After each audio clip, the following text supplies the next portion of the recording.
On est dans toutes les lignes. Georges Quirido est partout. Il est déjà avec Ousmane Dembélé. Oui.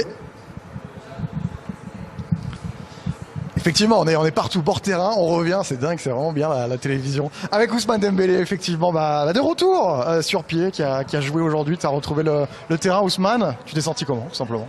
Oh, ça va bien. Voilà, je voulais reprendre un peu le rythme, voilà, sentir la pelouse, le terrain. Ça faisait maintenant 3 semaines que j'étais pas revenu sur le terrain de football et voilà, ça m'a fait du bien de revenir et jouer 30 minutes comme ça, surtout avec ce score et la qualification, donc c'est très bien. Claude? Moi, je ne vais pas revenir sur le match. Le plus important, c'est d'abord toi physiquement.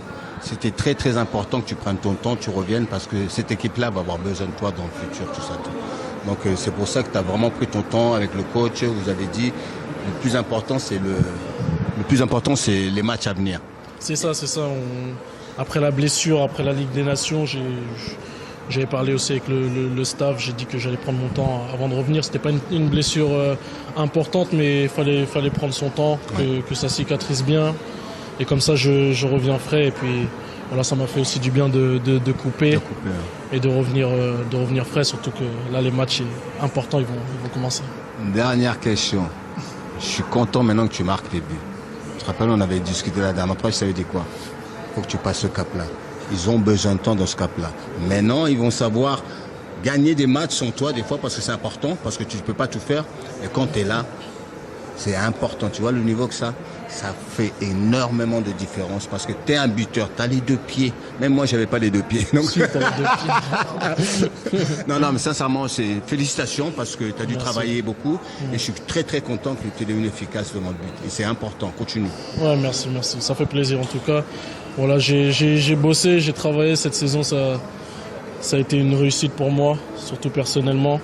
Et puis voilà, je suis content et voilà, j'espère bien finir cette saison avec ce mondial. Nous aussi. Merci Ousmane, merci beaucoup. Et d'ailleurs, je vous signale qu'on a entendu parfois dans les tribunes ici des Ousmane Ballon d'Or. Hein. Le chant a traversé l'Atlantique aussi. Donc, ça va commencer à être important. Ça va commencer à être important et c'est un bon signal de le voir revenir dans cette équipe. Ça, c'est vraiment la bonne nouvelle du jour, hein, Mohamed. Bien sûr, c'est une très très bonne chose. D'ailleurs, on avait eu le débat la dernière fois en se posant la question, est-ce qu'il allait être titulaire ou est-ce qu'il allait rentrer en jeu? Je pense que l'analyse de Jérém s'est rendue, j'allais dire, vraie aujourd'hui. Le voir rentrer en jeu, surtout quand un Paris Saint-Germain domine et gagne 4-0, voilà, c'est vrai qu'il a plus de temps, on va dire, pour gérer ses accélérations et tester un petit peu la blessure, à savoir si tout va bien, même si on sait que depuis une semaine, il s'entraîne déjà. Donc c'est très bien de voir le Paris Saint-Germain avec Ousmane Dembélé bientôt prêt pour être titulaire dans ses rangs. On a zoomé une caméra, spécialement celle de DAZN, sur Ousmane Dembélé pour pouvoir regarder d'un petit peu plus près son match. Bon, Walid, je sais que tu es très exigeant. T'en as pensé quoi de cette Non, je ne vais pas être exigeant avec Ousmane Dembélé. C'est son match de retour, de reprise, mais on a vraiment eu le sentiment, je ne sais pas si les gars vont être d'accord avec moi, mais qu'il se testait physiquement, athlétiquement, qu'il n'a pas forcé.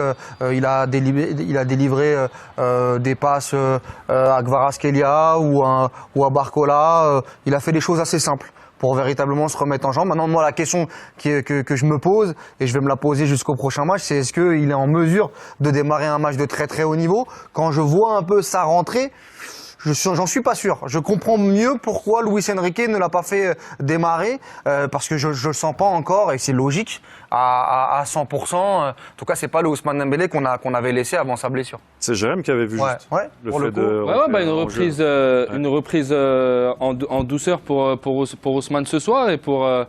Et il me semble bien, Barcola, Luis Enrique avait attendu 2 matchs après sa petite dernière blessure pour le titulariser. Est-ce qu'il va faire la même chose avec Ousmane Dembélé? On va voir.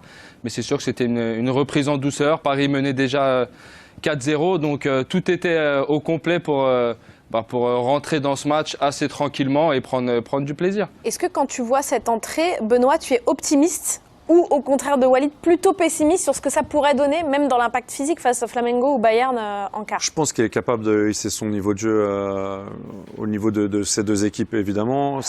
Là, le Paris Saint-Germain a gagné 4-0. C'est pas parce que le PSG aurait gagné 8-0 ou 10-0 qu'il serait plus proche de jouer contre le Bayern ou Flamengo. C'est pareil individuellement pour Ousmane Dembélé. Quand tu rentres une demi-heure dans un match où il y a beaucoup d'espace, mais que tu es blessé pendant 3 semaines, je pense que Jérémy avait vu vraiment juste, avait bien compris comment ça allait se passer. Il y a eu très peu de risques dans les changements de rythme, dans les prises d'initiative aussi avec le ballon. Les frappes, on l'a vu faire une frappe, mais vraiment sans grande conviction. Il lui reste encore quelques jours pour travailler à ce niveau-là. Mais je ne suis pas inquiet par rapport au fait qu'ils puissent se hisser au niveau de l'adversaire qu'ils auront en quart de finale. Le côté positif, c'est aussi d'avoir gagné 4-0 avec une très bonne première mi-temps sans lui et avec un trio devant qui, contrairement à Seattle et Botafogo, a quand même rassuré avec Doué, Barcola et Kvaratskhelia, avec beaucoup de mouvements. On a vu quelque chose d'assez intéressant. Donc peut-être que ça aussi, ça rajoutera dans le dossier Ousmane Dembélé, où Luis Enrique il peut se dire bon, on va démarrer avec ce trio-là qui est plus en forme. Donc ça aussi, ça peut être une réflexion. Oui, moi je pense que Ousmane aujourd'hui, c'est très bien de le voir entrer en jeu. Après, je pense qu'en tant que joueur, quand on a eu ce genre de petites blessures, quand on reprend l'entraînement et même quand on reprend, j'allais dire, du temps de jeu en match, on veut toujours se tester.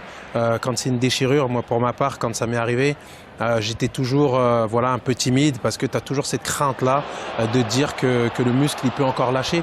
Donc certainement la gestion d'Ousmane Dembélé aujourd'hui a été faite dans ce sens-là, mais je pense qu'il sera certainement prêt pour débuter un match parce que justement cette petite demi-heure lui permet de se libérer dans sa tête et se dire ouais c'est bon, je peux y aller, et je suis persuadé que s'il est titulaire sur le match d'après, il sera en forme. Le match d'après, vous étiez un petit peu en train d'en parler, ce sera Bayern ou Flamengo et ça donne du coup une claque du Paris Saint-Germain 4-0 face à l'Inter Miami, et la première réaction de Luis Enrique, elle est au micro de Georges Quirino Chavez.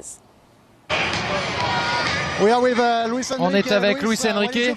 Luis, qu'est-ce que vous ressentez après cette victoire aujourd'hui? Je dois dire que je me sens très bien.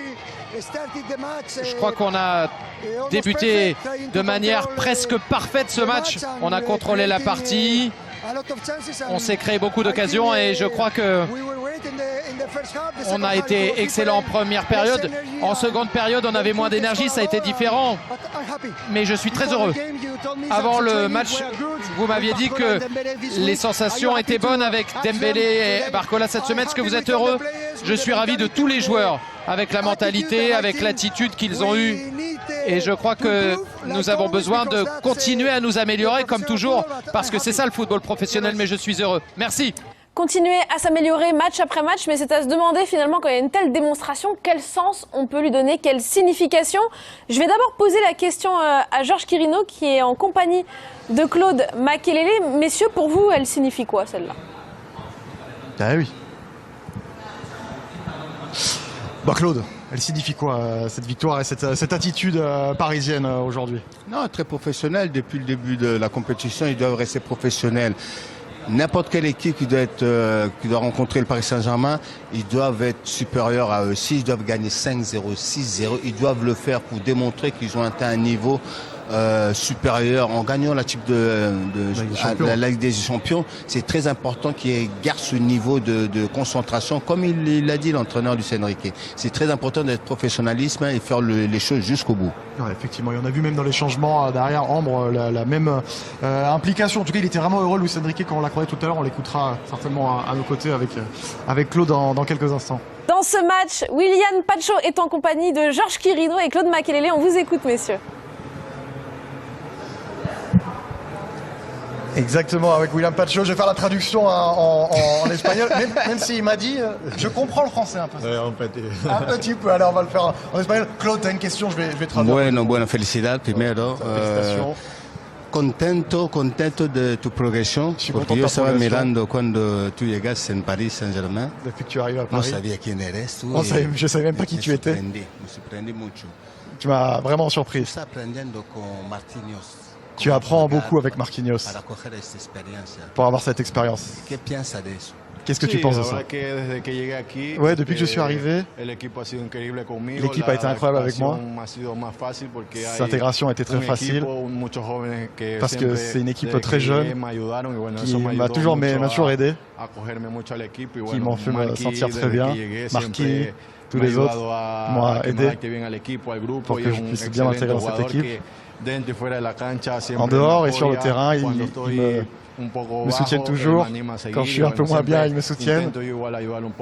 Et j'essaie aussi de les aider parfois. C'est incroyable. J'essaie toujours d'aider. C'est phénoménal pour moi d'ici à Paris. Última question. Dernière question.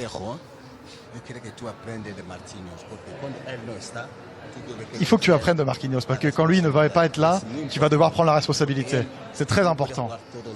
Lui, il va pas pouvoir jouer tous les matchs. Mais toi, tu dois prendre cette expérience pour être un patron de la défense. Oui, je sais que on parle toujours du fait qu'il faut que je m'améliore. Comme quelqu'un qui peut être là, justement, prendre la responsabilité, il faut que je donne de la confiance. J'essaie de m'améliorer tous les jours, chaque entraînement. Je sais qu'il ne va pas toujours être là, mais moi, voilà, je vais essayer de toujours apporter au jeu, à la philosophie, pour pouvoir accepter.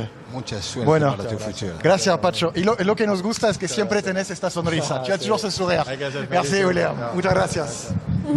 Et j'imagine que cette réaction, elle a fait plaisir à l'ancien défenseur du Paris Saint-Germain, Mamadou Sakho.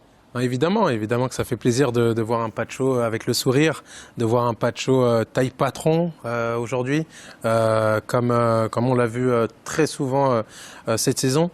Même si Claude le connaissait pas avant qu'il signe au Paris Saint-Germain, moi je le connaissais. C'est un jeune bourré de talent et j'espère qu'il va rester longtemps au Paris Saint-Germain avec ce qu'il montre, comme je le dis et je le répète.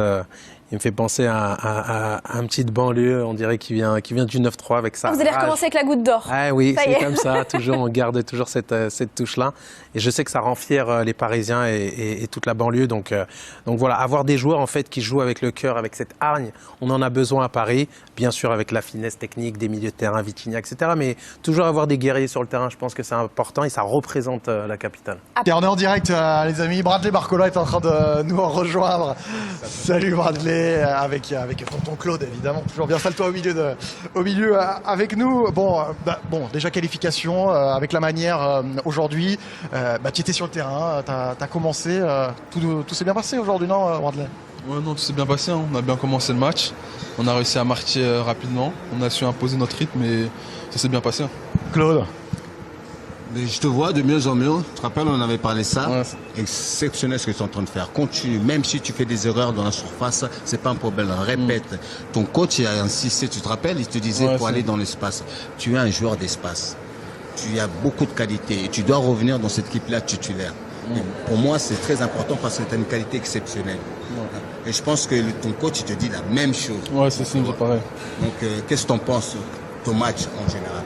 Non, je suis content, j'aurais aimé quand même marquer, mais dans l'ensemble, je suis content, j'ai réussi à reprendre du rythme. Ça faisait longtemps que j'avais pas fait un match entier, et je suis content, on a gagné, donc c'est bien. C'est important l'état d'esprit de cette équipe. On sentait qu'il y avait un peu de fatigue quand même après la phase de groupe. Là, c'est un autre moment qui commence aussi, et puis vous avez cet orgueil, on imagine maintenant de champion d'Europe également. Ouais, non, c'est ça, on avait un peu de fatigue, mais on a pu se reposer un peu. Donc là, on était bien frais. Et quand on est en forme comme ça, personne ne peut nous arrêter.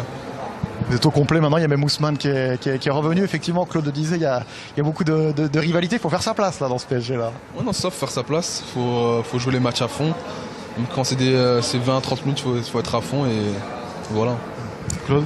Donc il y a une seule qualité que je vais dire parce que souvent, je pense que c'est négatif. Il est toujours après toi, ton coach, en train de gueuler, tu sais tout.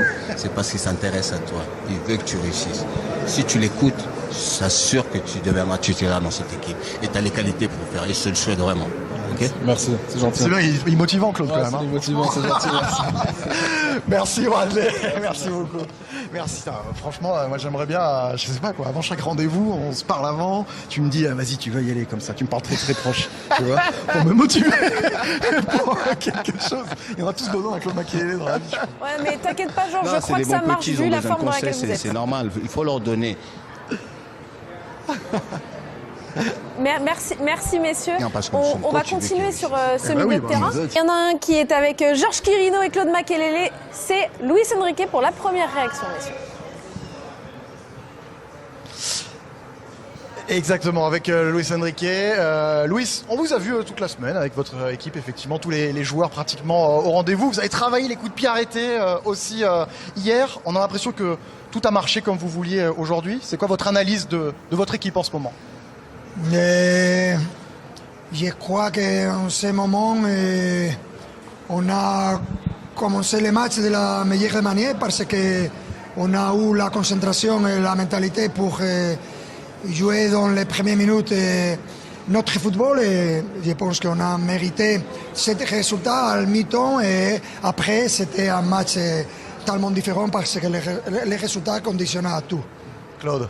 Juste une question, mais vous avez insisté sur le professionnalisme. C'était très très important parce que ce genre de match, si on doit le gagner 1, 4, 5, 6, 10-0, on doit le faire pour montrer la différence. Et c'est vrai que Paris sont en train de progresser et c'était vraiment un vrai message que vous avez donné à vos joueurs. Bien sûr, je pense que après cette saison, qui encore reste, j'espère, 2 semaines de plus, et on est prêt pour affronter avec la mentalité que l'équipe a montrée pendant toute la saison. C'était ambitieux de gagner, c'est ambitieux de jouer notre football et je pense qu'aujourd'hui on a pu voir les deuxième mi-temps quand ils ont les ballons. Ils sont des joueurs de très haute qualité, mais je pense que le premier mi-temps a conditionné le reste des matchs. Merci Luis, merci beaucoup. Coach. Merci.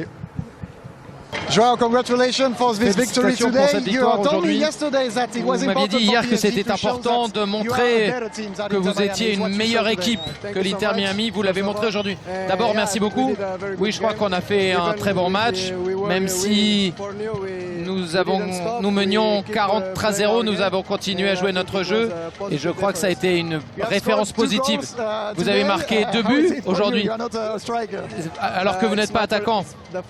C'est la première fois que je marque 2 buts, que je réussis un doublé dans un match, donc je suis très heureux. Mais je suis surtout heureux de l'équipe, de la victoire. Qu'est-ce que vous pensez de la suite? C'est un autre niveau maintenant? Non, on arrive avec la même confiance. Et comme je vous l'avais dit hier, on va jouer notre jeu, peu importe contre qui nous jouerons. On a de la confiance, on est heureux d'être là. On est un peu fatigué, c'est vrai maintenant, mais on va aller beaucoup mieux. Merci beaucoup, Joao. Et vous êtes homme du match d'ailleurs. Allez voir Claude Makélélé et Georges Quirino au sujet donc de Léo Messi, parce que Georges, tu nous disais en avant-match, toute la presse argentine était là, les spectateurs étaient là, tout le monde attendait Messi. Comment vous avez vécu ce match de ce dernier vu du stade? Bah, on en parlait avec Claude, effectivement. Dans le public, on a entendu des Messi pendant tout le match. Dès qu'il avait le ballon, c'était électrique. Hein, il se passait quelque chose. T'en as pensé quoi? Non, on ne juge pas un joueur comme Messi sur un match comme ça, c'est impossible. Mais le plus important, c'est la joie qu'il donne aux supporters. On le connaît, dès qu'il a le ballon, on sent la différence d'un très très très grand joueur. Donc pour ce match-là, je pense pas qu'il y a une analyse propre à Messi, mais moi c'est l'atmosphère qu'il a donnée à lui-même, les enfants en train de prendre du plaisir quand ils touchent le ballon, et ça c'est le plus important, ça c'est le football. Donc pour moi, ça reste Messi. Et ça restera toujours Messi. Donc après, bon, Paris a été différent parce que Paris, pour l'instant, domine le football mondial et Europe. Donc voilà, on peut pas juger un joueur de ce talent-là sur un match comme ça. C'est vrai qu'il y avait beaucoup de pancartes aussi en tribune. C'est marrant, il y avait beaucoup de demandes en mariage en tribune. Messi, c'est un spectacle. Veux-tu m'épouser? Voilà, bon, je pense on a vu la petite mamie tout à l'heure. Compagne de toujours. Merci beaucoup Georges, merci beaucoup Claude Makélélé de nous avoir fait vivre depuis le stade et depuis les États-Unis, comme à l'accoutumée, ce match de l'intérieur. Merci beaucoup. On vous retrouve du coup pour les quarts de finale et tous les jours dans le MAC pour les dernières nouvelles fraîches du Paris Saint-Germain. On va continuer à parler de Léo Messi, un match où il a été frustré quand même. Ah bah voilà, oh elle est trop mignonne. Franchement, il n'y a pas d'âge pour aimer Léo Messi, visiblement, il touche toutes les générations. Ce match-là, qu'est-ce qu'on peut en garder de lui ?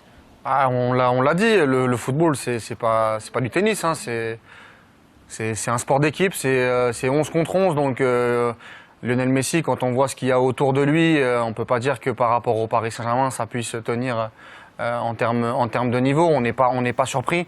Maintenant, à chaque fois qu'il a eu le ballon, il a toujours sorti proprement. Il y a notamment en deuxième mi-temps les 2 occasions les plus dangereuses de l'Inter Miami qui sont à son initiative. La tête sur Donnarumma et le ballon exceptionnel qu'il donne à Luis Suarez. Je trouve que parmi les 4 stars, Busquets, Suarez et Alba, c'est celui qui s'en sort le mieux sur la rencontre.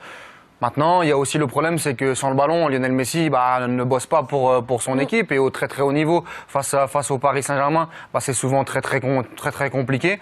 Mais en vue de la Coupe du Monde l'an prochain, moi je vois un Lionel Messi qui est encore en forme, qui est encore capable sur des coups de patte de faire la différence. Maintenant, il va falloir qu'il soit un peu plus accompagné et je doute pas que l'Argentine puisse le faire pour aller chercher un back-to-back qui serait historique. Ouais, forcément plus de matériel dans l'équipe d'Argentine que dans celle de Miami.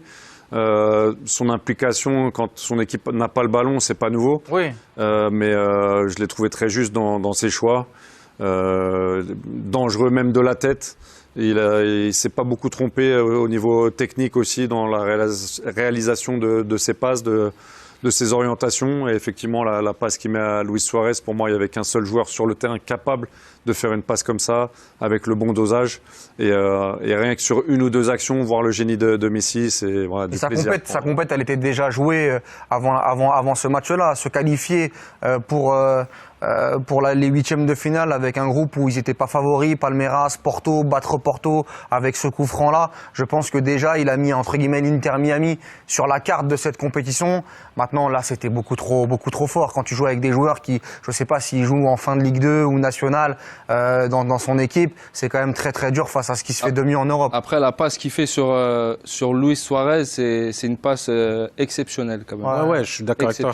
La passe, elle est ouf, elle est millimétrée. Et je pense que la même action à Barcelone, les deux, Suarez, je pense que ça fait filoche. C'est vrai que Suarez, je l'ai senti en difficulté sur le match. Ouais, techniquement, c'est plus les mêmes jambes. Il a fait un très gros match sur le dernier, mais là, bien sûr, là il doit faire mieux. Là. Je sens qu'elle vous a déçu quand même, cette équipe de l'Inter Miami. Non, après, c'est vrai que c'est des joueurs qu'on a tellement vu briller en Europe sous les couleurs de Liverpool, entre autres. Pas moi, j'ai eu la chance. Je veux pas les voir vieillir. Non, mais en fait, moi, j'ai eu la chance, par exemple, de jouer avec Suarez. C'était l'année où il a affolé tous les compteurs. Ouais, à Liverpool. C'était incroyable. Celui-là, je te dis, c'est filoche. Il se pose pas de questions. Il prend de l'extérieur, lucarne opposée. Mais voilà, c'est des joueurs qui nous ont donné énormément de plaisir.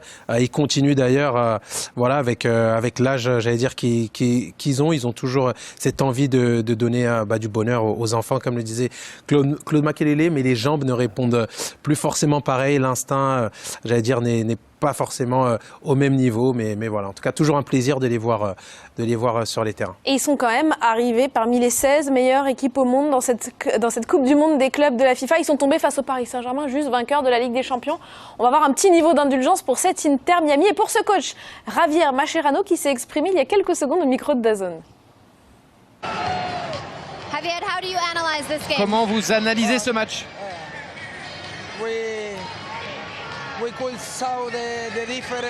On a pu voir la différence entre les deux équipes. Mais on est très fiers de nos joueurs parce que jusqu'à la fin, ils ont travaillé dur, ils ont essayé de jouer. La différence, c'est comme ça. Je crois que nous devons aller de l'avant, regarder devant nous parce que ça a été une super expérience pour nous.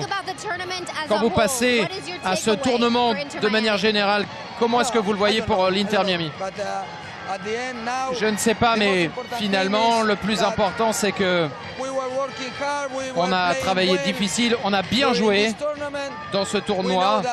On sait que voilà, aujourd'hui, on savait que ça allait être très difficile parce que c'est probablement la meilleure équipe du monde. Mais bon, en seconde période, on a essayé de jouer, on a essayé de montrer notre travail, donc c'était bien.